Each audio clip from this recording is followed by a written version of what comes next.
কাঁকরোল একবার এইভাবে বানিয়ে দেখুন। অসম্ভব সুস্বাদু কাঁকরোলের এই রেসিপিটি একবার জেনে গেলে বারবার শুধু এটাই খেতে চাইবেন।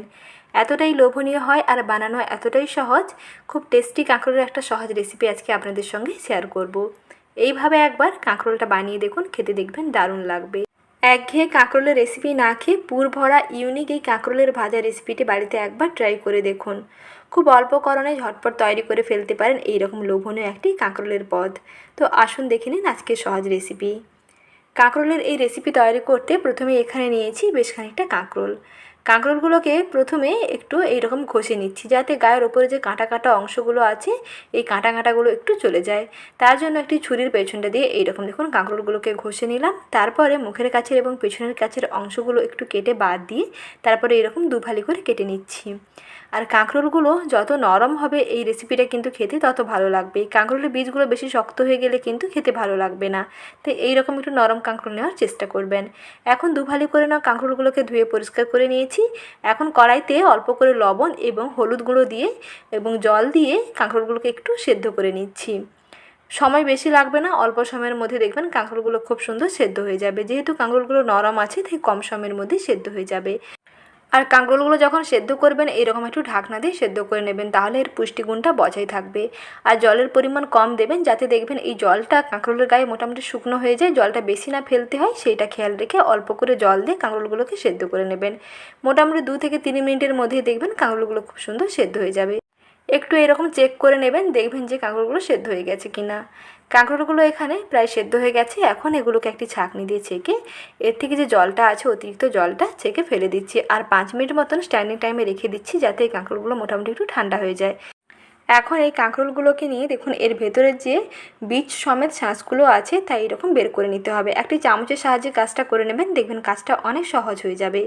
একটু আলতো হাতে এইরকম একটু রাউন্ড করে নেওয়ার পরে দেখবেন কাঁকরোলের বীজ সমেত শাঁসগুলো খুব সুন্দর উঠে আসবে। এইরকম একটা কাঁকরোলের খোল রেডি করে নিচ্ছি। যেহেতু এর মধ্যে পুর ভরে ভাজবো তার জন্য এইরকম প্রথমে কাঁকরোলের খোল রেডি করতে হবে। আর যেইভাবে আমি বানাচ্ছি বন্ধুরা এইভাবে একবার বানিয়ে দেখুন, খেতে দেখবেন দারুণ হয়। এই রেসিপি একবার খাওয়ার পর কিন্তু এর ভক্ত হয়ে যাবেন, বারবার খেতে চাইবেন। যারা কাঁকরোল খেতে অপছন্দ করে তারাও দেখবেন এটা চেয়ে চেয়ে খাবে। এতটাই টেস্টি হয় যে না বলে দিলে কিন্তু কেউ বুঝতেই পারবে না যে এটা কাঁকরোল দিয়ে বানানো হয়েছে। খেতে খুবই সুন্দর হয়। তাই দেরি না করে রেসিপিটি পুরো দেখে ঝটপট এইভাবে বাড়িতেই তৈরি করে ফেলুন। আর এখন বাজারে প্রচুর পরিমাণে কাঁকরোল পাওয়া যাচ্ছে, কাঁকরোলগুলো থাকতে থাকতে তাড়াতাড়ি তৈরি করে ফেলুন। তারপরে খেয়ে কমেন্ট সেকশনে জানাবেন রেসিপিটি কেমন লাগলো, অর্থাৎ এইরকম পুরভরা কাঁকরোল ভাজা খেতে কেমন লাগলো। কাঁকরোলের বীজগুলোকে দেখুন একটু কাঁটা চামচের সাহায্যে ম্যাশ করে নিলাম। তারপরে যে বীজগুলো আছে শক্ত শক্ত বীজগুলোকে একটু ফেলে দিচ্ছি। তারপরে এর সঙ্গে কিছু উপকরণ মিশিয়ে নিচ্ছি। প্রথমে দিয়ে দিচ্ছি দুটো সেদ্ধ করে নেওয়া আলু। আলুর অর্ধেকটা দিচ্ছি, একটি বড় সাইজের আলুর অর্ধেকটা এখানে দিয়ে দিলাম। আর ছোটো হলে একটা পুরো আলু দিতে হবে। তারপরে দিলাম একটা পেঁয়াজকে ছোটো করে এরকম কেটে নিয়েছি। আর দিচ্ছি কয়েকটা কুচনো কাঁচা লঙ্কা।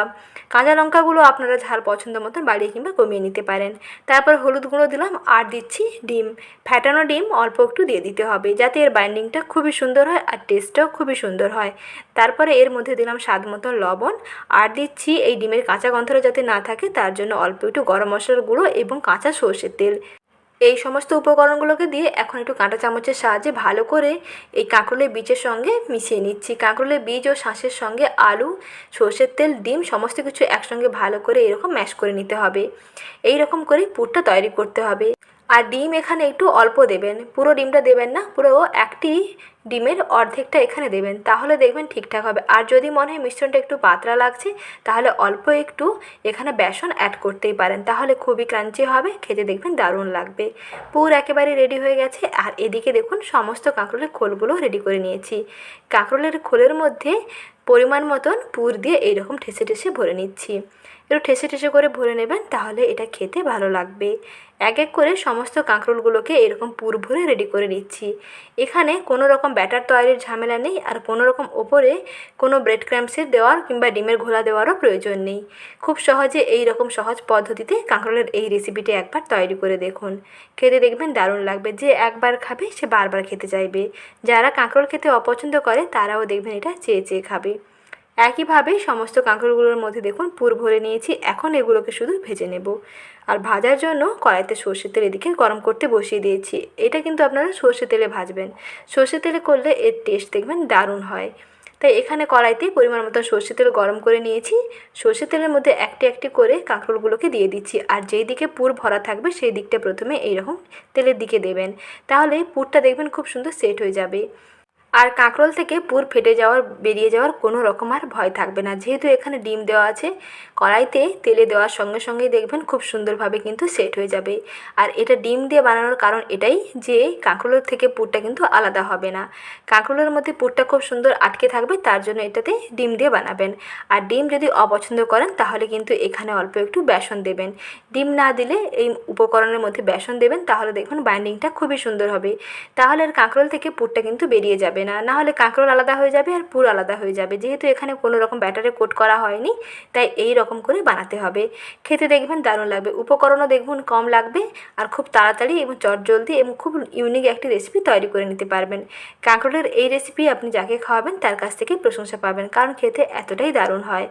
এখন দেখুন এদিক ওদিক করে সুন্দর করে লাল করে ভেজে নিলাম। একটুক্ষণ সময় নিয়ে ভাজবেন, সময় নিয়ে ভাজলে ভেতর থেকে খুব সুন্দরভাবে ভাজা হবে। গ্যাসের আঁচটা মাঝারি থেকে কমের মধ্যে রেখে একটুক্ষণ সময় নিয়ে এরকম লাল লাল করে ভেজে নিলাম। এখন এগুলোকে প্লেটে সার্ভ করে নিচ্ছি। দেখেই বুঝতে পারছেন যে বন্ধুরা কতটা লোভনীয় হয়েছে। দেখতে যেমন সুন্দর হয় তেমনি খেতেও কিন্তু দারুণ হয়। কাঁকরোলের একঘেয়ে রেসিপি না খেয়ে এই ইউনিক রেসিপিটি বাড়িতে একবার হলেও ট্রাই করে দেখুন, খেতে দেখবেন দারুণ লাগবে। আর আজকের এই সহজ এবং লোভনীয় রেসিপিটি ভালো লেগে থাকলে প্লিজ একটি লাইক করবেন। কাঁকরোলগুলো ভেতর থেকে কত সুন্দরভাবে ভাজা হয়েছে দেখুন, পুর কিন্তু কাঁকরোল থেকে কোথাও আলাদা হয়ে যায়নি, পুরগুলো কাঁকরোলের মধ্যে খুব সুন্দরভাবে আটকে আছে। তাহলে বন্ধুরা আজ এই পর্যন্ত, এখানেই বিদায় নিচ্ছি। আবারও শীঘ্রই হাজির হব নতুন রেসিপি নিয়ে। পরবর্তী রেসিপি দেখার আমন্ত্রণ রইল। ধন্যবাদ।